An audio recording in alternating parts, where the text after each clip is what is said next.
Hey guys, today in this video, I want to talk about a lesson in psychology which has been extremely helpful for me. It pretty much helps you get more of what you want. It can help in sales, it can help in business, and just generally in life as well with relationships and all that type of stuff. So the lesson is it's really important to start conversations off with a yes. So you want to get a yes or an agreement from the other person very quickly early on in the conversation, because that will increase the odds that you can get a yes or an agreement from them later on in the conversation and into the future. And this works vice versa. If you get them to disagree with you early on in the conversation, then they are more likely to disagree with you later on in the conversation. And this is extremely important if this is someone that you've actually never met before, you haven't built any rapport. It's extremely important because they're thinking, who is this person? Should I trust them or not? Naturally, they're probably going to be more disagreeable than agreeable if you've never met before because you have no affinities. So let's use this as an example. Let's use the topic of AI. AI, it is quite a controversial topic, so that's why I like to use it. And I've been through these scenarios, all right? So I'm going to give you a positive one where I get you to try to increase my odds that you agree with me. And then I'm going to give you a negative scenario where I try to increase the odds that you disagree with me. Okay. So the first one goes like this. I'm like, hey, I've just been using a lot of AI recently. It's been absolutely insane. Just looking at ChatGPT, it's been increasing its ability, and it's getting smarter every month. Like month on month, it's just getting more and more intelligent.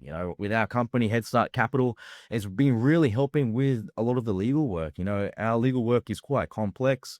Because we're going to be set up in Singapore, we need to understand the Singaporean law. Then we have to also understand the Indonesian law.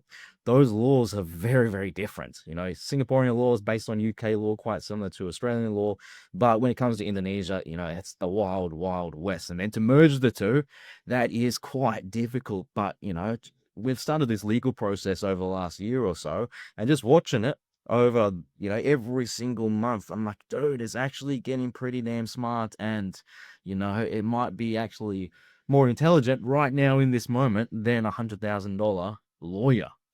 Now, that's only one thing. Another thing is, I'm personally really suck at English. I've actually always been a terrible writer. I actually couldn't really read out aloud and until like high school. Like I really would stutter every single word. I really struggled with it. Um, and like that's been my experience with it. Do you find it that AI has been helpful in your life? You've been messing around with it. So see how I've led with like a positive experience, and I actually had two in there. And the second one as well was like a humble play. Like I'm showing you a flaw. Like I actually suck at English. All right. And I kind of shortened it down. It could have gone for way longer, if it was a real conversation, more natural. That was just off the top of my head. But most likely there's quite a high chance that they will say the same as well if they have been using Chat GPT. And then later on the conversation, allow it to flow. Then you can bring up the question, as I always do, like, because we invest in AI, I'll always say, do you think it's worthwhile that, or it's possible that investing in AI could bring outsized returns to standard investments, like standard brick and mortar investments? Do you think AI is a technology that can revolutionize the world? And, with that, outperform the standard of like 10% ROI every single year? Because they've agreed early on, it's probably highly likely that they agree and they can kind of see eye to eye. So you've explained the logical, but the logical is only half of the story. You have to get them to agree with the psychological and the emotional. And that's been very easy with that conversation. Now, as an example, let's flip it on its head, okay? And like when you're listening to this, just take note because you've already heard the positive. Imagine like you didn't hear this positive. Like try to reset your brain and imagine you're only about to hear this, what I'm about to tell you right now. Okay. So imagine I start off the conversation with saying, hey, I think AI is going to take all of our jobs. I can't see a world where there is any jobs left. I think, AI is going to get that smart. They're going to create robots and all of that. There's going to be a general AI inside of those robots. The robots can just replicate themselves. And I don't know. I think we're going to have to, take a hard look at ourselves and what is the meaning of life? What is the meaning to be a human? All right. So I've led with quite negative here, still probably a possibility. What I'm saying, there's a bit of truth with what I'm saying, but I'm going straight at it hard. And imagine I'm going straight at it really early on in the conversation where we haven't eased into, like, you kind of have to ease into going to deep things. You could probably talk like this with your really, really close mates. Even then, it could be a bit of a risk because you're going to spark some disagreement.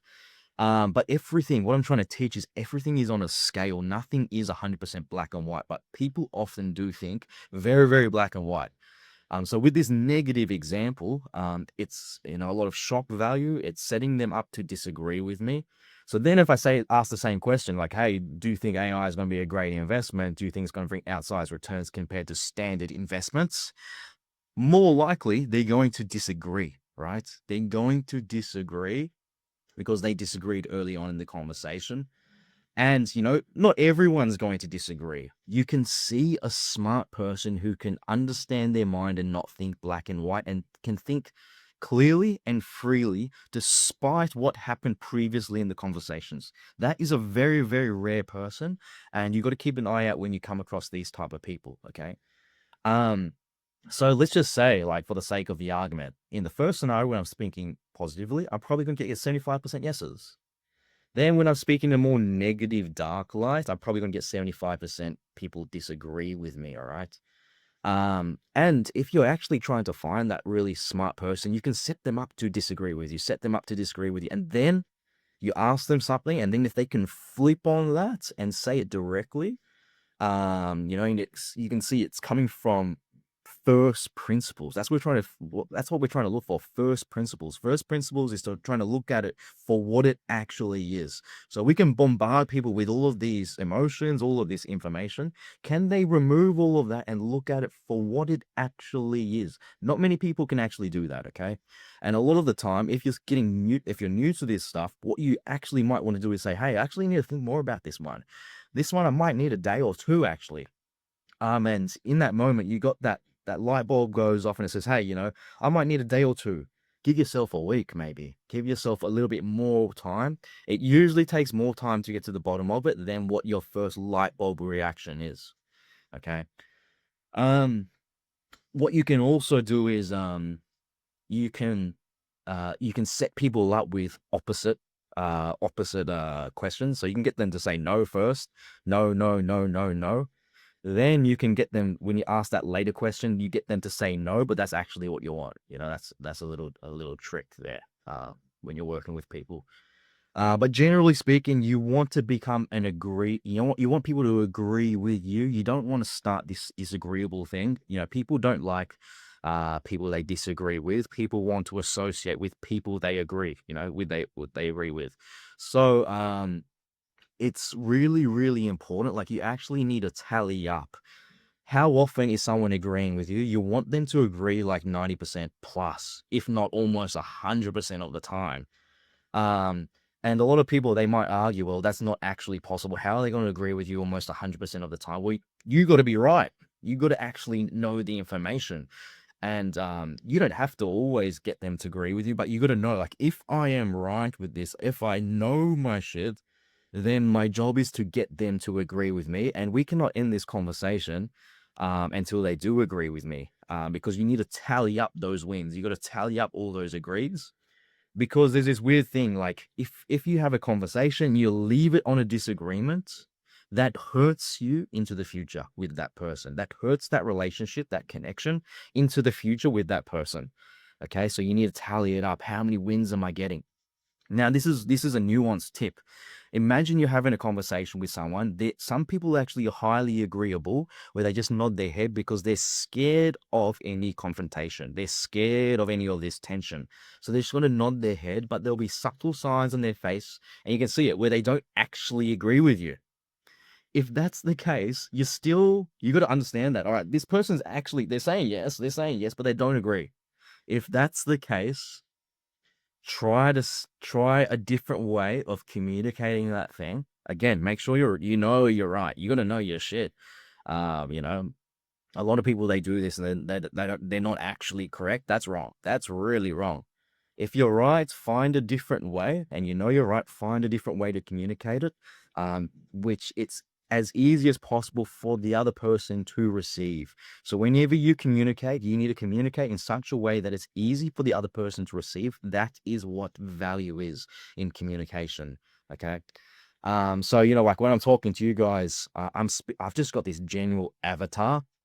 It's like a person, it's like my younger self in my 20s. This is how it speaks to that person, but I can't get really specific.